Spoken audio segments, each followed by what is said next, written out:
Salam, hörmətli həmkarlar, hər birinizi xoş gördük və bugün sizinlə həftənin 2, 4, 6-cı günləri ənənəvi olaraq bizim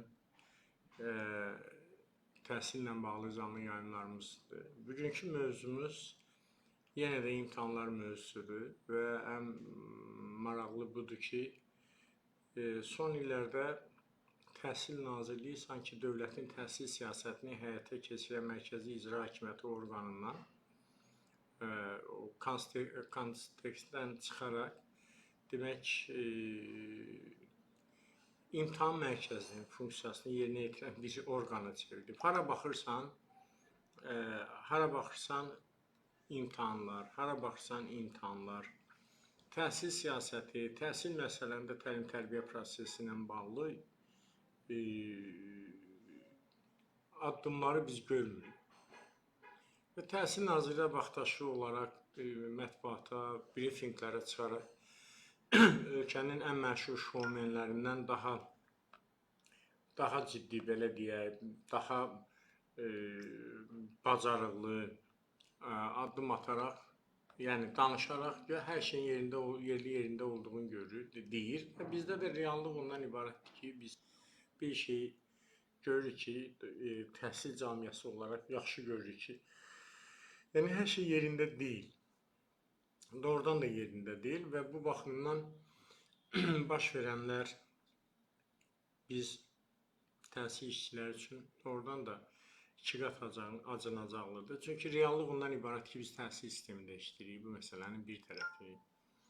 İkinci problem isə ondan ibarətdir ki, təhsil sistemi gözümüzün qabağında dağıdılır və bir biznes layihəyə çevrilir. Bax, bu məsələ doğrudan da yəni hər bir vətəndaşı artıq narahat etməyə bilməz. Aydın məsələdir ki, biz bugün təhsildə baş verənlərin əsas istiqamətlərini müəyyən edək. Bunu görmək üçün xüsusi bir bacarıq lazım deyil ki, Azərbaycan təhsili layihələr, təlimlər, imtahanlar mərkəzinə çevrilib.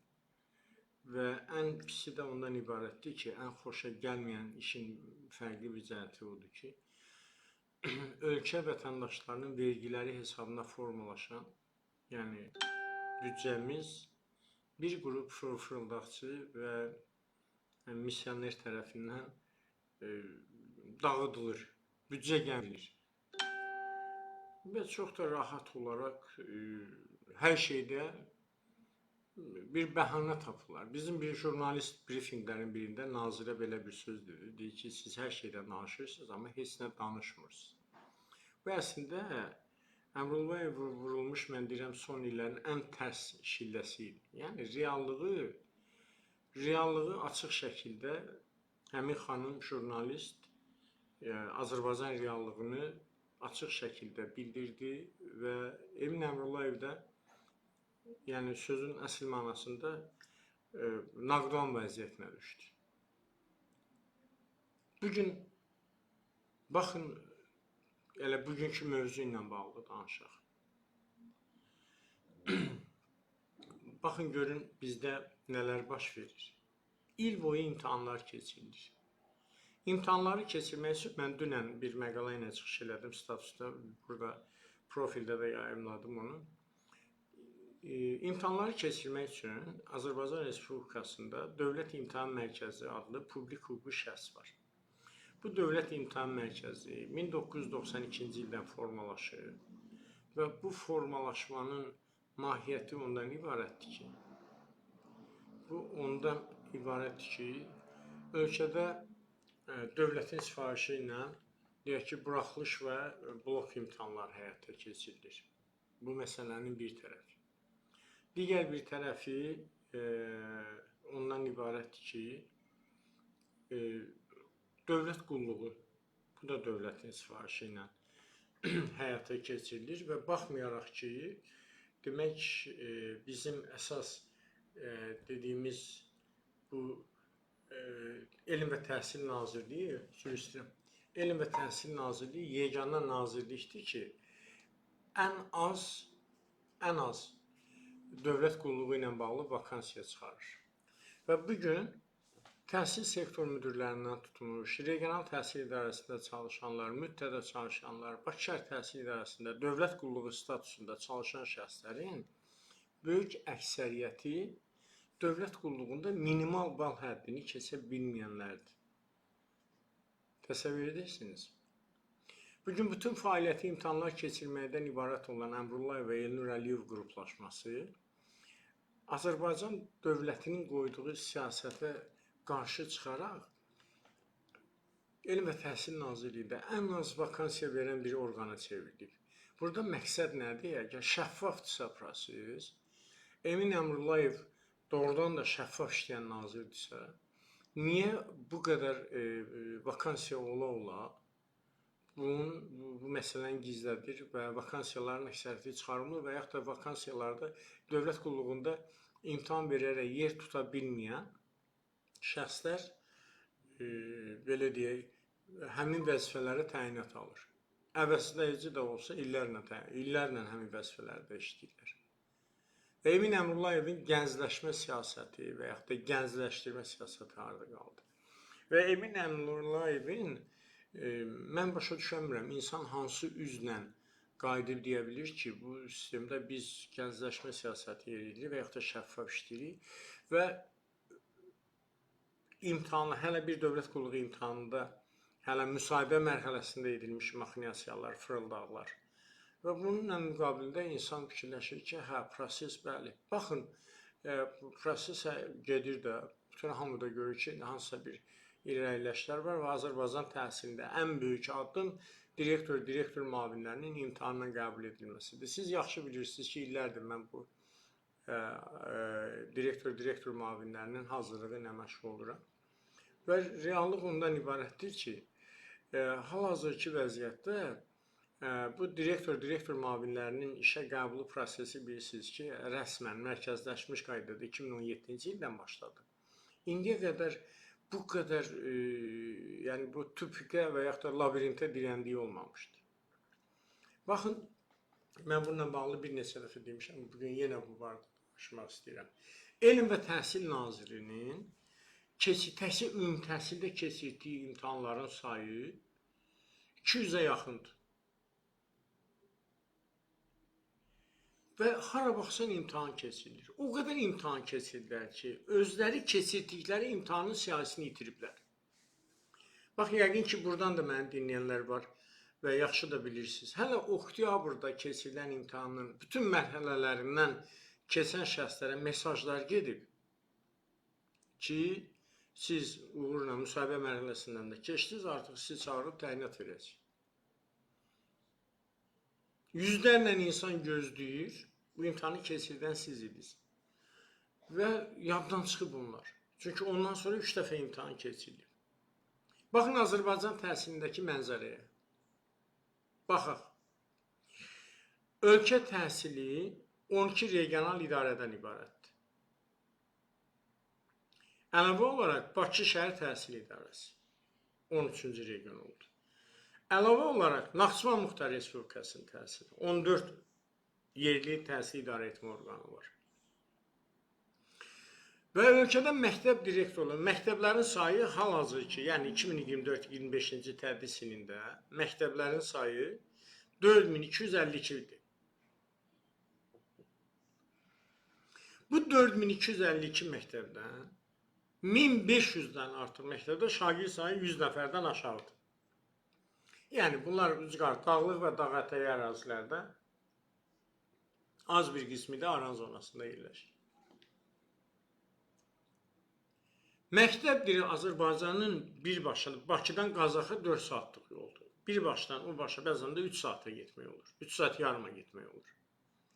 Ölkənin bir başından o biri başına yol zaman 3 saatdır. Ölkə təhsilində görün nə hoqqa çıxartmırlar. Nə oyunlar çıxartmırlar. Mən bəzən bunları deyəndə ki, bunlar artistdirlər və şoumendilər. Bəzən deyirlər ki, müəllim aqressiv danışır. Yox, aqressivlik deyil, bu reallıq budur. Görün ölkə təhsilində bu məktəb direktoru məsələsində. Bunların atdığı addımlara bax. Bu 4252 məktəbi 3 kateqoriyaya bölüblər. Hətta 4 kateqoriyaya. Birinci kateqoriya 150 nəfərdən şagird sayı aşağı olan məktəblərdir. Və bunu nəyə əsasən, Əmrullayevin öz dili ilə desək, hansı məntiqə əsasən aparır?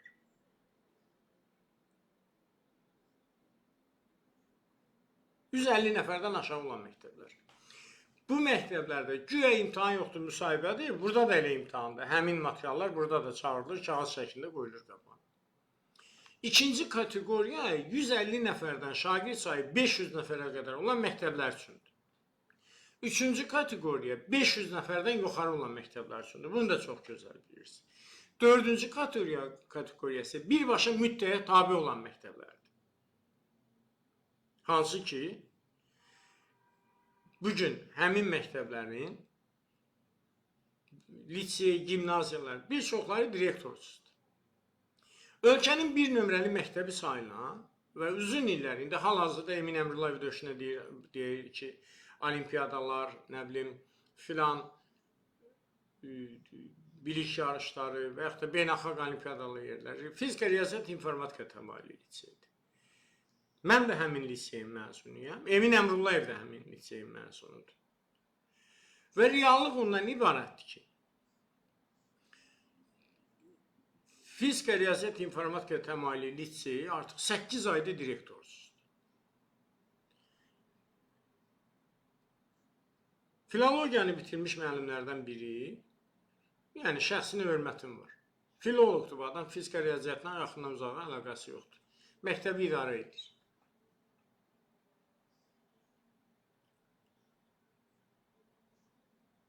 Səbəb kadr tapa bilmirlər.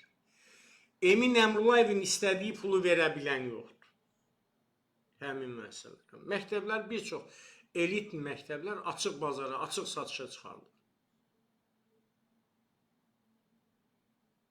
Bir neçə ay bundan öncə məktəb rəhbərlərindən biri əvəzləyicidir.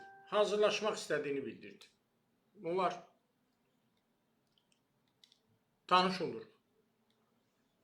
Adam 9 ildir mütəhsildə məktəbdə işləmir. Vaxtı ilə direktor işləyib və Mikayıl Cabbarovun dövründə negativ hallara görə uzaqlaşdırdı. Məktəbə təyin olundu. Və deyirəm ki, siz qısa müddətdə belə hazırlaşa bilməyəcəksiniz. Deyir, mən danışmışam və imtahandan keçə bilməsəm də növbəti imtahana qədər yenə əvəzləyici qalacam. Bu məktəb vakant qalacaq. Yaxşı, növbəti il keçə bilməz. Narahat olmayın. Nə qədər ki, mən keçməmişəm imtahandan, bu məktəb vakansiya çıxarılmayacaq. Vakansiya çıxarılacaq mən üçün. Və mən bu məktəbdə yeri tutmasam, yenə də qalacaq və mən yenə direktor əvəzi işləyəcəm. Görün, məktəblərimiz hansı prinsiplə idarə olunur. Bütün elit məktəblər bugün bu şəkildədir. İndi baxın, 12 regional idarə, Bakı Şəhər Təhsil İdarəsi və Naxçıvan Muxtar Respublikası. 150 nəfərdən şagird sayı aşağı olan məktəblər üçün imtahan keçirildi mi? 14 imtahan buradadır. 150-500 nəfər şagirdi olan məktəblər üçün imtahan keçirildi mi? 14 imtahan da buradadır, 28 imtahan.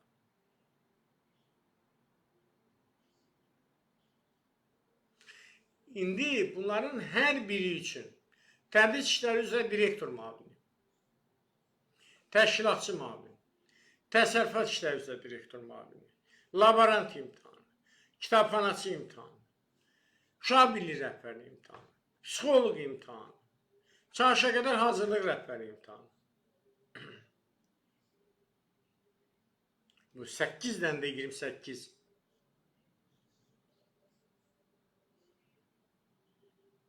8-dən də əlavə olaraq 28.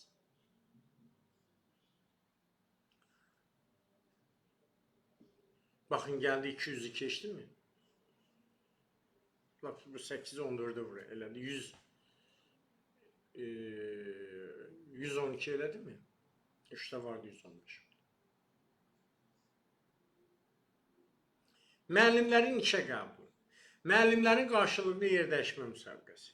Müəllimlərin yerdəyişmə imtahanı. Əlavə iş yerində çalışanların daimiləşmə imtahanı. 4 dənə də imtahan oradan gəldi mi? Sertifikasiya toxunmur.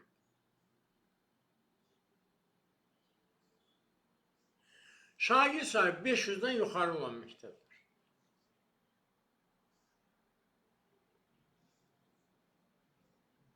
İndi hər bir regionda da bir də direktorların yerdəyişmə imtahanı keçirilir.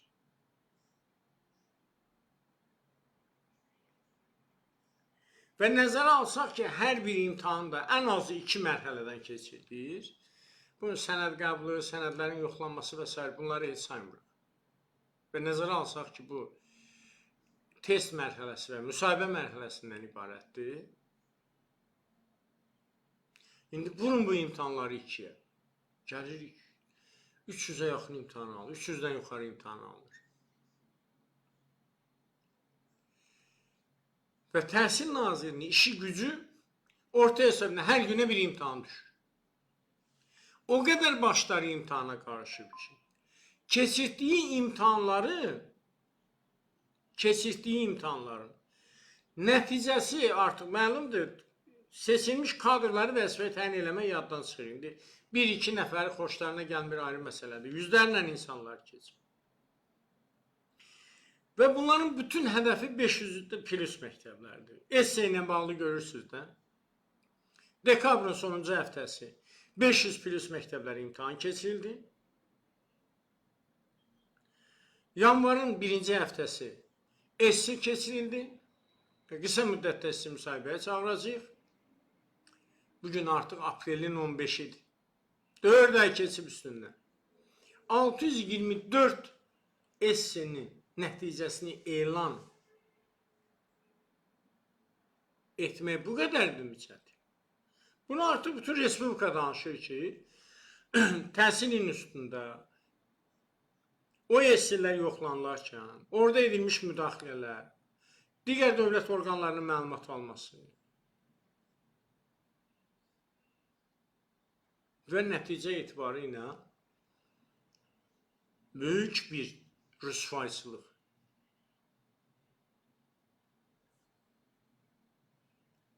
Böyük bir rüsvayçılıq. Təhsil institutu, Təhsil Nazirliyini necə idarə edə bilər?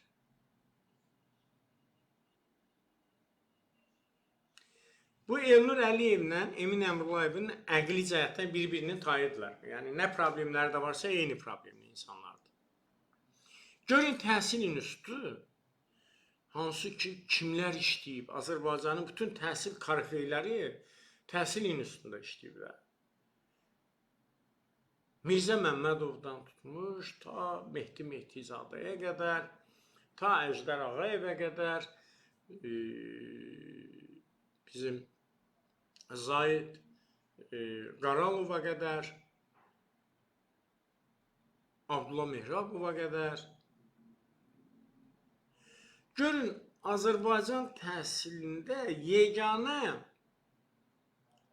elmi araşdırmalar aparan Elmi Tədqiqat İnstitutu gör kimin ümidinə qalıb? Bir bazar adamının ümidinə qalıb. Təsəvvürsünüz nə deməkdir? O təhsil karifeylərinin ruhuna hörmətsizliyidir bu bazar adamının olması. Görün, Təhsil İnstitutunda nə ediblər? Təhsil İnstitutunun 2 binası var da, bilirsiniz. Biri Xətaydədir, bir də ki, İçərişəhərdir. Hökumət binasının yanında. Hökumət binasının yanında olan köhnə bina ştraf batalyonudur, cərimə batalyonudur. O şəxsləri ki, vəzifədən çıxardırlar, onlar 400-500 manata göndərdilər. Həmin yerdə orada oturun. Biz sizi çıxartmırıq ki, gəlin oturun əməkdaşlıq eləyin. Bubri Xətayda yeni təmir olmuş, Elnur Əliyevin komandasında olanlar. 2000-dən yuxarı başlayır, 1500-2000-dən yuxarı olaraq əmək haqqı alırlar. Təsəvvür edirsiniz. Bəyə danışdım fizika, riyaziyyat, informatika təmayında. Yenə deyirəm, mən Emin Əmrullayev, ümumiyyətlə mən kobud və acı, ağır danışmaya xoşlamıram, amma mən o fizika, riyaziyyat təmayını həyatına keçəndə deyirəm ki, Emin Əmrullayevin yediyi burada bu kaşa, çörək burnundan gəlsin. Azərbaycanın ən elit məktəbini necə dağıdır?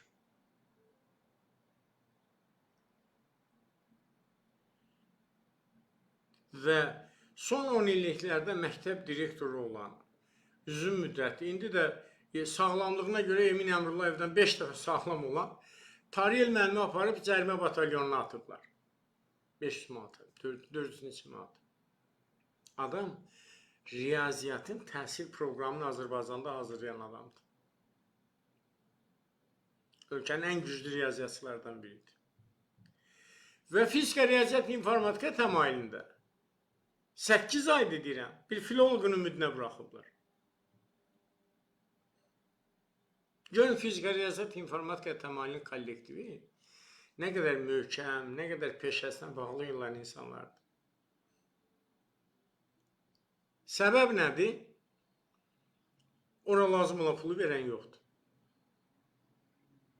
Yaxşı, mən buradan deyirəm, Emin Əmrullayev, həmişə də deyirəm, deyəcəm də, zərrə qədər şərəfin varsa, çıx açıqla ilə öz oxuduğun məktəb, insan, yəni bu Fritil bizim ailəmiz olub da, öz oxuduğun məktəbi necə dağıda bilərsən? O, Tariyel müəllimi təhsil institutuna cərimə batalyonu olan binaya məhkum eləməkdənsə, yəni sən o pulu verənə qədər aradan bilir ki, bunun yaşı gəlib çatıb da, ona qədər birini tapana qədər qoqalıb idarə eləsin deməkdir. Bu insan konkret olarak bazar açıb Azərbaycan təhsilində. Ölkənin elə bir dövlət qurumu yoxdur ki, LGBT-ni təmsil edən, feministləri təmsil edən QHT-lərə qrant ayırsın. Təhsil büdcəsindən hələ demirəm, ümumiyyətlə dövlət büdcəsində maliyyələşən müəssisələr. Ölkədə yeganə qurum Elm və Təhsil Nazirliyidir və yeganə adam Emin Əmrullayev ki, mən bilmirəm, onu bu LGBT ilə, feministlərlə nə bağlayır. 100 minlərlə hər il Azərbaycan manatlı təhsilə ayrılmış dövlət büdcəsini o vaxtı ilə Üsaid və Sorosun yaratdığı qeyri-hökumət təşkilatlarına qrant verir bu. Və feminizmi açıq təbliğ edən insanları dəstəkləyir, gətirir. Uşaq hüquqları idarəsi yaradır bunun üçün. Bunu birbaşa sədr verə bilmir. Mavin statusu ilə bu idarəni verir. Uşaq hüquqlarını feministlər idarə edəcəkdir. Müdafiə edəcəkdir.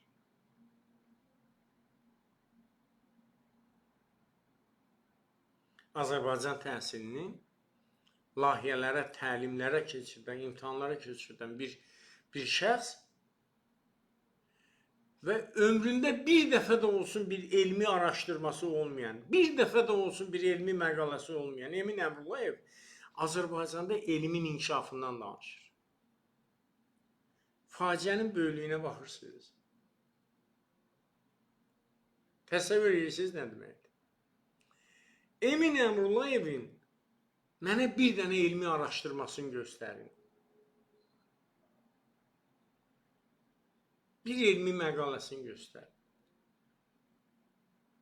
Adam oturur alimlərin qabağında, akademiklərin qabağında, rektorların qabağında elmdən danışır. Valla bu alimlər, ürəkləri möhkəmdir. Bunlar infarkt olmurlar, insult olmurlar, güclü adamlar. Küçədə pirajki satmağa etibar edilməyən birinə gətirib görür, elmdən danışırlar. Və alimlərə yol göstərir. Və ümumi təhsil necə məhv gününə qoyuldu, dağıdılır. İndi də ali məktəblərdir. Azərbaycanın 46 ali təhsil müəssisəsi var. Hansı birində elmi araşdırma aparılır? Və elmi araşdırmaların miqyası nə qədərdir? Bütün ali məktəblər yarışa çıxıblar ki, elmi məqala yazmalı. Müəllimə doğru düzgün əmək haqqı verməyən ali məktəb bir elmi məqaləyə 5.000, 10.000, 15.000 verir. Yaxşı, o məqaləni yazdı, yerləşdirdi. Zaten orada 400-500 dollar verib yerləşdirəcək. Bütün bu kimi beynəlxalq reyting sistemləri biznes xarakterlidir. Olsun, mən demirəm ki, olmaz. Amma təhsilin keyfiyyətini bununla ölçmək nə dərəcədə doğrudur? Ali təhsil söhbət gedir. Necə ola bilir ki, bizim 46 ali məktəbin bir dənə laboratoriyası, normal laboratoriyası yoxdur.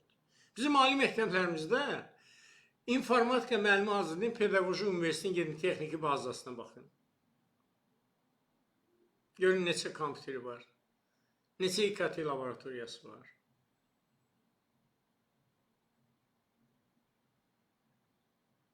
IT mütəxəssisləri hazırlayan ali məktəblərimizə gedin, görün hansı İKT üzrə laboratoriyaları var.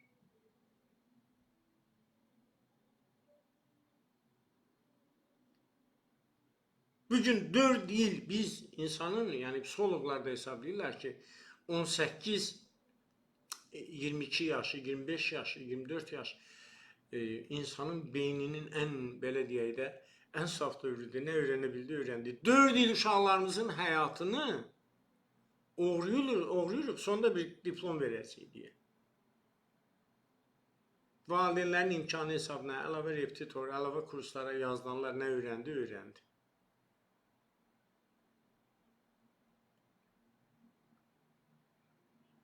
Azərbaycan alimi, hansı bizim alimimiz öz elmi araşdırmalarına görə bir beynəlxalq dərəcəli bir deyək, patent alır, bununla bağlı demək, deyək ki, patent haqqı alır. Niyə bir bazı ayağı yer tutan alim qaçır ölkədən? Niyə burada onların elmi araşdırmalarına şərait yaradılmır? Niyə Elmlər Akademiyası, Elmi Təhqiqat İnstitutları hamısı qocalar evinə sönür? Necə ola bilir ki, Azərbaycanın pedaqoji sahədə yeganə elmi təhqiqat institutu olan Təhsil İnstitutu bir bazar adamının əlindədir və digər bazar adamı ilə şərik işlədir?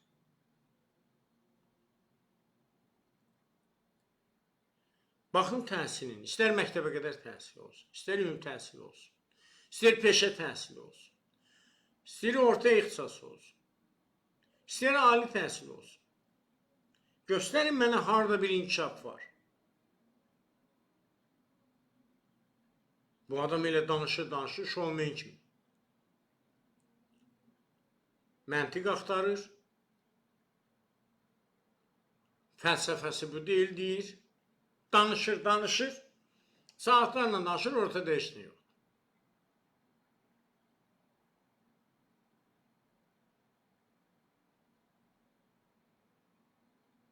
Yəni, bu reallıqdır da. Bugün Azərbaycanda bütün cəmiyyətdə insanlarla danışırıq, nə bilirlər ki, kim kimdir. Ən çox narazılıq olan sahə təhsil sahəsidir. Valideyn narazıdır, şagird narazıdır, tələbə narazıdır, müəllim narazıdır, direktor narazıdır, regional təhsil idarəsi və yaxud da müddənin işçisi, nazirliyin işçisi narazıdır. Niyə?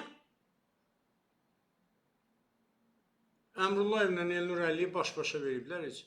Nə nazirliyin əməkdaşları, nə digər təhsil cəmiyyəsi heç kimi saymırlar. Sonra da çıxırlar boş-boşuna danışmağa ki, hə budur.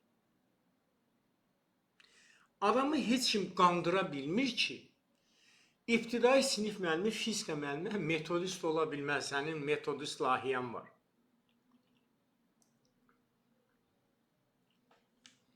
Müəllim yoldaşını əvəz eləyir, əvəz etmə pulu bilirsiniz də, işə müzd olaraq verilir, orada elə bir cüzi bir şeydir. Əvəz etməklə bağlı əmək haqlarını buraxmırlar, təkcə müasir metodist lahiyyəsinə 7 milyon 100 min manat pul ayrılır. Təsəvvürsünüz. Müasir metodist lahiyyəsindən 7 milyon 100 min manat pul ayrılır.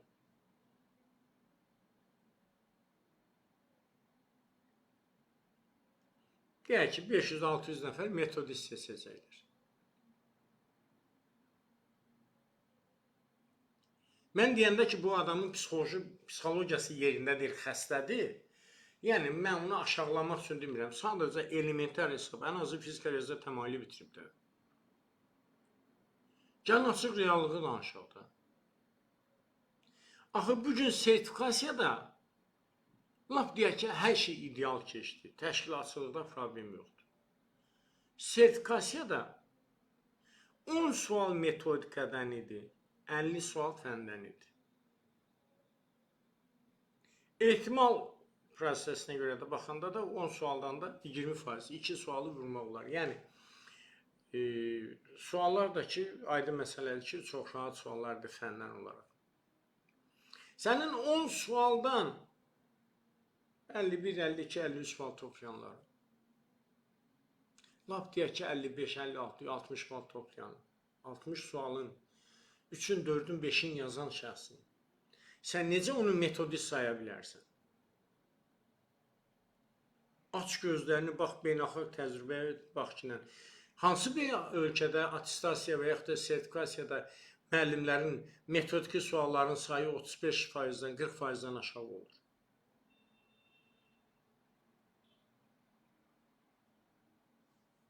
%15% sual qoymuşsan və o 15%-ə görə də deyirsən ki, bu gəlsin metodist olsun və 7 milyon manatdan artıq pul ayırırsan bir ilə. Deyən, LGBT-lərin əli ilə pul silmək artıq qaldı keçmişdir. Yəni, ifşa olunursan. Deyək ki, Soros və USAID-in yaratdığı qeytilərə artıq prokurorluq orqanları sanksiya qoyublar, ödəniş edə bilmirsən. İndi də bu yolla müasir metodist adı ilə dövlət büdcəsini tanıyırsan. Təbii ki, bir gün buna görə cavab verəcəksən.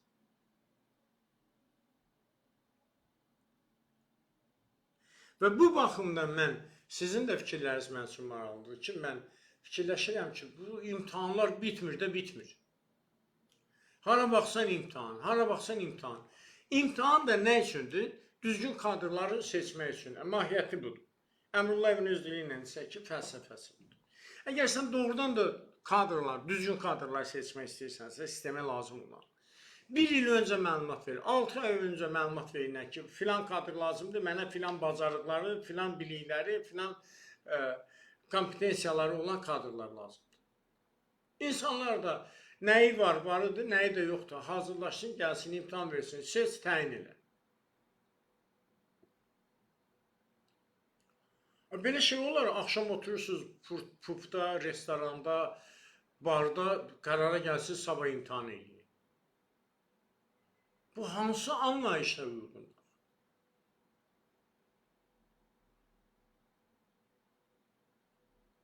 Bu hansı anlayışa uyğundur?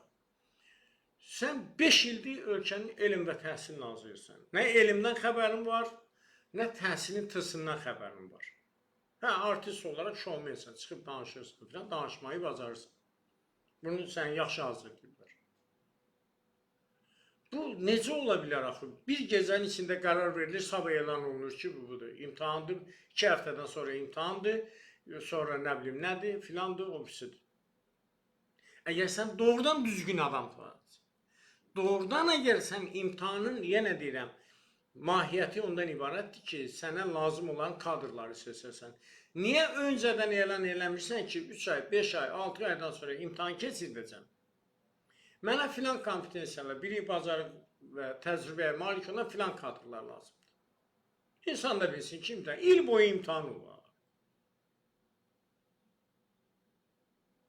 Bu qalmazları necə başa salasan, taxtabaşları necə başa salasan ki, məktəb direktorunu təyin eləyəndə avqustun 1-dən avqustun 30-na təyinatı verginən ki, o gəlsin yeni tədris ilində məktəbi hazırlasın.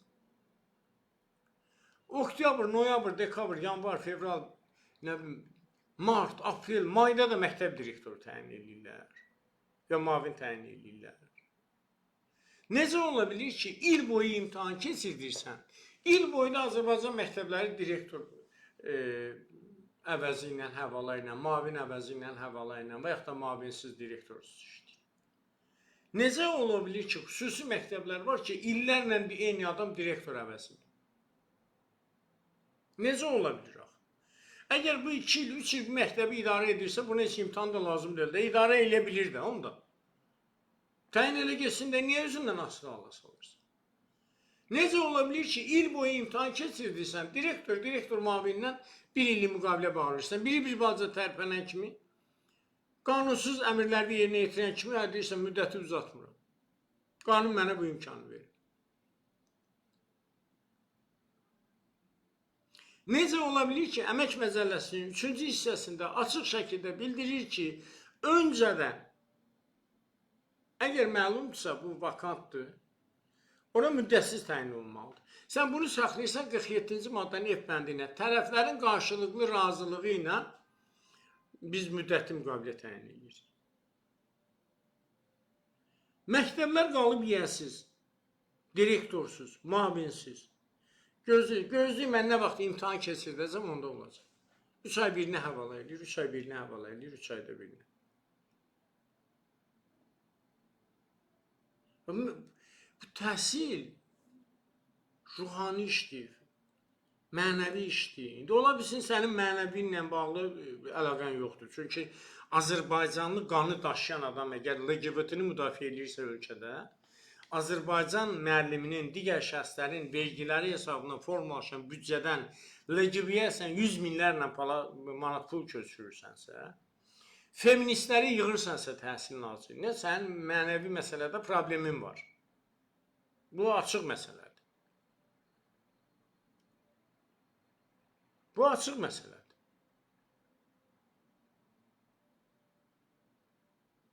Amma məsələnin başqa bir tərəfi isə odur ki, axı, mən başa düşəmirəm, məktəb bir ailədir, məktəbin rəhbəri aylarla, illərlə gözləyirik ki, biz məktəbə rəhbər təyin olsun. Bu dərəcə də olmalı deyil. Özü kimi bir xəstəni gətirib qoyub təhsilin üstünə, bu da xəstə deyəndə, yəni müalicə olunmağa ehtiyacı var da bu adamın. Amma lap belə o biz tərəf fikirləşirəm, yaxşı, hansı əsaslanaq? Necə ola bilir ki, onda sabah bazardan yığ ginən adamları,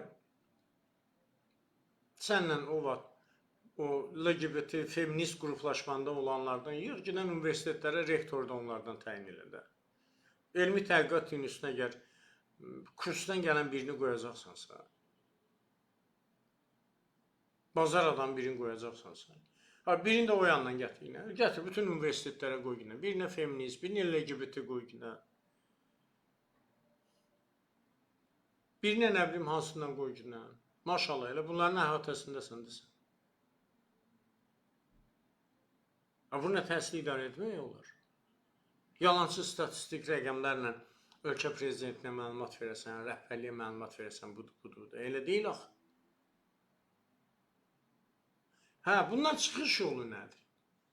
Mən düşünürəm, yəni bugünkü mövzunu da belə qoymuşuq ki, bunların bu maxinasiyalarından, belə deyək də, bu çirkin əməllərindən can qurtarmaq üçün ən yaxşı yolu təhsil sistemində bulan bütün imtahanları, zaten Dövlət İmtahan Mərkəzinin işi ondan ibarətdir də. İstər sertifikasiyanı, istər MİQ-i, istər direktor və yaxud da nə imtahan keçirmək istəyir, istər laborant, sabah gözətçiləri də imtahandan keçir. Xadimələri də işi imtahandan götür. Onsuz imtahan xəstəsidir də bunlar. Dövlətin orqanıdır, Dövlət İmtahan Mərkəzi, Cənab Prezidentin sərəncamı ilə yaradılmış bu imtahan siyasətini həyata keçirən qurumdur. Qoy Təhsil Nazirliyi təhsillə məşğul olsun, təhsil siyasəti ilə məşğul olsun. İmtahanla gedib qoy məşğul olsun, belə deyək də, imtahanla məşğul olsun Dövlət İmtahan Mərkəzi. Zaten onun nizamnaməsində var ki, ayrı-ayrı dövlət orqanları, özəl təşkilatlar, sifarişi əsasında onlar üçün imtahan keçirmək. Dünyanın bütün ölkələrində bu bizim dövlət imtahan mərkəzinə uyğun olaraq modellər var. Və onlar nəinki dövlət orqanları, özəl şirkətdir. Ona lazım olan səviyyədə kriteriyalar verir ki, bu şərtlərə uyğun olaraq mənə kadr lazımdır. Bəli, dövlət imtahan mərkəzi formasında olan qurumlar həmin imtahanı keçirdir, təqdim edir. Müsahibəsini özü keçirdir. Bu kadar da olmaz. Hara baxsan imtahan, hara baxsan imtahan. Sənin məktəblərində dedavşina var. Aç gözünü bax ki nə.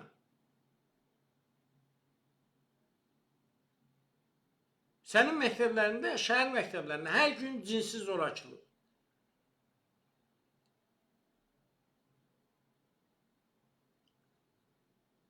Sənin məktəblərində bıçaqlama artıq ucqar kəndlərə zəng gedib çıxıb. Məktəblərdə kriminal bir qrupla, avtoritet qruplaşmalar var. Yuxarı sinif uşaqlarından aşağı sinif uşaqlarına basıb. Azərbaycan məktəbi nə günə qaldı? Tərbiyə sistemi dağılıb.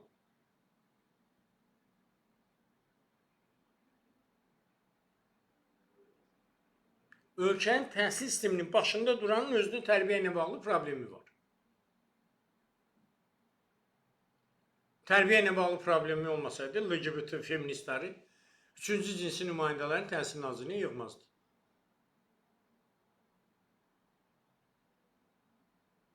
Bir şərab verir buna və salam, gəl otur burada. Yoxsa şərabsız zavodunun işçiləri kütləvi şəkildə Təhsil Nazirliyinə niyə təyinat alsınlar?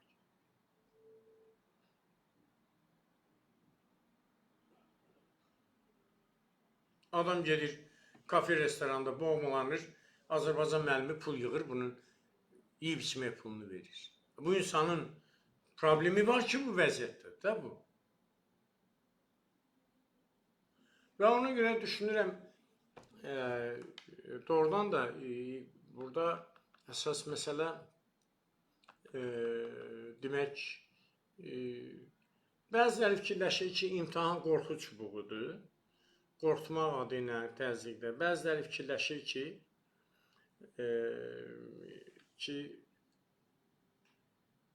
ayrı-ayrı məktəblərin adını çəkməyəcək, yəni reallıq budur da. Və yekun olaraq mən belə başa düşürəm ki, demək, bütün imtahanlar, yəni Təhsil Nazirliyində imtahan keçirmək səlahiyyəti alınmalıdır. Təhsil Nazirliyində bütün imtahanlar Dövlət İmtahan Mərkəzinə verilməlidir.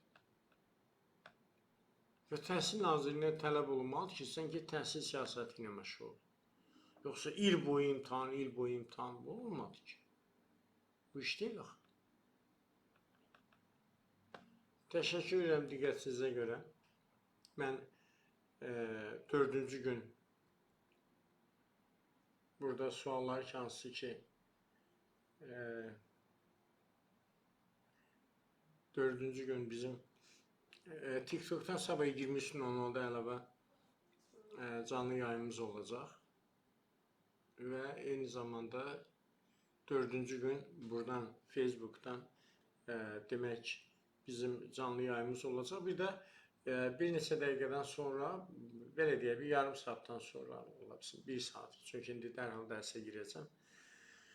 Demək, bugünkü canlı yayımı YouTube'da Elşən Qafarov Tam TV kanalına yükləyəcəm. Və buradan tam izləyə bilməyənlər oradan izləyərlər. Təşəkkür edirəm hər birinizə. 4-cü gün saat 21:00-da sizdən bir yerdə olacaq. Allah dövlətimizi qorusun, Allah əsgərimizi qorusun və təhsil sistemi Əmrullayev və onun o dostları ki var 3-cü cinsi nümayəndələri onlardan tezliklə azad olsun. Allah cənab prezidentimizi qorusun.